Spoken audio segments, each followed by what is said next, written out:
So then my next question then, because this sort of leads to that, is when you recognize now there are these differences, how do you balance those polarities? How does the individual do that?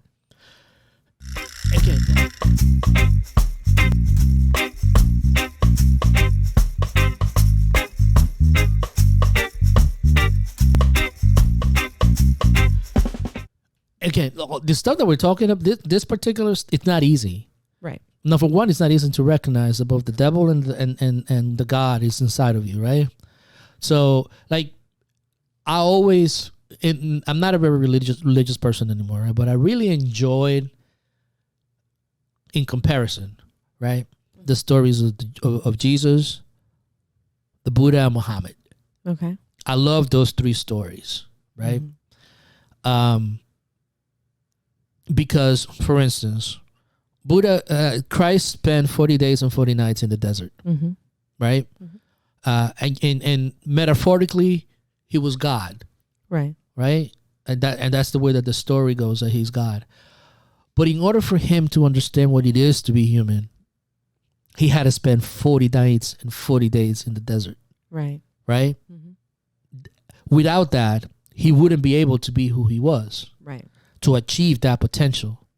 So, like, when you look at the stories, like, you're reading the story, from you're looking at it from a historical standpoint, but you look at, and again, I believe all three religions are beautiful in and of themselves if you're looking at it from that angle. Those 40 days and 40 nights that Christ spent in the desert, he was constantly tested by the devil himself, right? And we always think that the devil is outside of us. But he was, the way that I'm looking at it is, he knew that his message, his charisma, his power of being a human being, he could take over possession of the entire world. Right. Because he was God. Right. Right? He could take control of everything and maintain and put his will through that method. But he chose not to. Right? He could have turned the stones to bread, right? He knew that he could do that, but in order for him to learn to be human, he chose not to, right? He could throw himself and just not care, and it's like, you could resuscitate yourself, and nothing will happen to you. There's no repercussions to any actions that you take because you're God, but he chose not to, right? Right. That aspect of the Christ life, that appeals to me. I'm like, he's human. He knows what it means to be human. Yeah. I don't look at it from he rose to heaven. That to me is just metaphorical, and it's just, and it sounds like blasphemy, and it is blasphemy. I don't care anymore, because I live I'm thankful to live in a country that could talk like this, and nobody will. Nobody's going to persecute me. Right? You got to appreciate that. This is your polar nature. This is my polar nature now. Now I'm a little cocky now. But when you look at that, that's the aspect that drives me, right? Look at Muhammad, like the life of Muhammad itself, right? This is a man that had the wherewithal to say, I don't want any pictures of myself, because what you guys will do is that you guys will start idolizing me instead of the message. The message, right. That's the wherewithal to understand that simple thing in a human being, that when I begin to see my pictures everywhere, right, I'm no longer, you lost the message. I'm an idol now, right? And he didn't do that. The message lost. Yeah. Yeah. I mean, you think about that. That's the reason why you don't see the picture. Is because he understood the human nature to idolize things, that negativity for people to idolize him and for him to feel himself superior. Right? Yeah. And he spent all that time in that cave praying. He's an illiterate man, right? Praying, diving inside of himself, looking at both the positives and negatives of himself. Again, take the poetry out of the whole thing, right?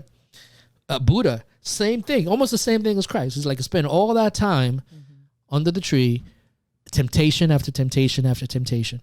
And why does that happen in those three individuals, right?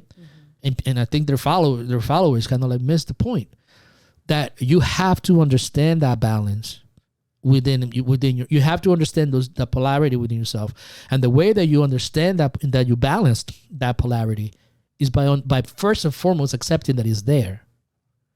Recognizing it. You have to recognize Right. it. Okay. That is there, right?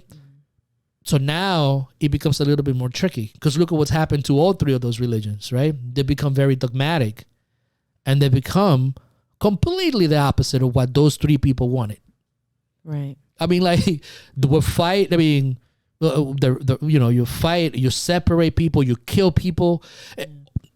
Nothing that those three individuals said is a reflection of what's happened to their teachings. Mm-hmm. Right? Buddhism is all about commercialism now, more than anything. You know, how to find yourself and all that stuff. That's not what he was teaching. He was teaching like life is hard, right? And you got all pain, all of life is suffering. All life is suffering, you know, and you gotta go past that, because that's life. But once you go past that, you're alive, drive to a place that you see the beauty of it all, right? Mm-hmm. So when you start looking at that, and you know, they set the models on how to live a balanced life, right? Mm-hmm. But we think we know everything, right? you know, we think we're always good, and we mitigate, we assess. Now, that's the beautiful word. We mitigate and our risk to reward ratio as to, I'm going to take an action. What is the risk to reward? Is it going to benefit the most or whatever? Some people are going to be. Remember this one guy, and again, it's a part of within me is that I feel anger and I feel hate. You know, I feel that. I understand it. Mm-hmm. I'm like, that anger is like I know it. Mm-hmm. It's like. So how am I going to utilize it to do something that doesn't cause as much pain? Mm-hmm. Like, I've known that for a long time. Mm-hmm. You know, so I know this guy is like, well, I know that every decision that I make, 60% of the people won't like it. And I'm like, well, that's true. A lot of decisions we don't like it.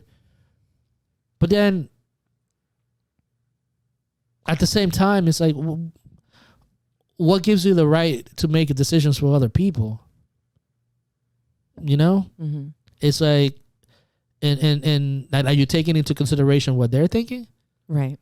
You know what I mean? It's like that top-down mentality. Exactly, that top-down mentality. So a balance is only achieved, if you know, like I said before, you have to recognize that you have that potential. Mm-hmm. You know? Yeah. It's like an artist's job is to help people see beyond the commonality of the day, like just the regular. They take you out there to a different place, right? Mm-hmm.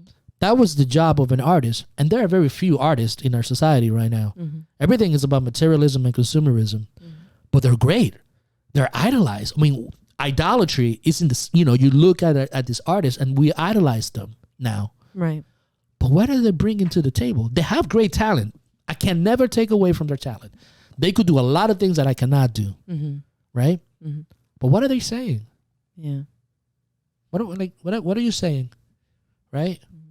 My private parts are like really juicy, and that's the only way that I could keep a man. You can around. say it. You're talking about the what is it? WAP. WAP. Yeah. No, yeah, and again, it's like she's achieved a lot of the great. I mean, Can't take away from her success. From the message, but the question is, the question is in our quest, right, or in our journey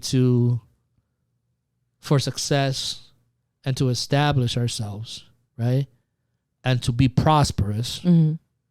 What's the cause of it? What are we losing in return? Right. It's like, are we selling our soul for that? oh yeah. I mean, I think we're beyond that. I think we sold our soul for. Well, I would. Yeah, I mean, gain nothing in nothing in return. In return. This is. So, I mean, people have gained, but I think that when you sell your soul, you lose a lot more than what you gain. We've gained a lot of material stuff. Of course. We have. Of course. But why is it that in this society that we live in, we are struggling so much? There is so much separation, and there is so much anxiety. Poverty. There's so much. Yeah, there's so much anxiety. You're right. Yeah. Anxiety. There's so much inflexibility. Like, we're so inflexible. Like, we want to maintain this. Yeah. And we're not saying, like, you know, we don't want to deviate from that. Right. We don't want to go this way. Well, we got the Republicans on this side. We got the liberals on this side. There is no way. And then we draw the lines. But what are we gaining in that separation? Right. What are we in our quest to make everybody equal and give everybody everything? We're destroying our planet. Yeah. We're destroying everything that's the core of a family is like, whatever. You know, we're losing all these things. Right? That's another aspect of ourselves, of our negative selves. You know?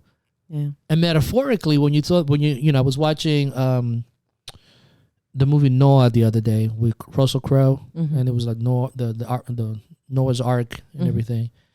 And, you know, they started talking about Cain and Abel. And again, these are all stories, right? But stories are myth, and myth is a metaphor for something, right? And that right there, Cain and Abel, is like the duality of an individual encompassed in the story of two people, right? But it's what's inside of us, right? You know, that jealousy, that aspect of like, oh, the good and evil, all that duality. That's what's inside of us, you know, and we have to be able to recognize it. We have to be able to know it. Okay.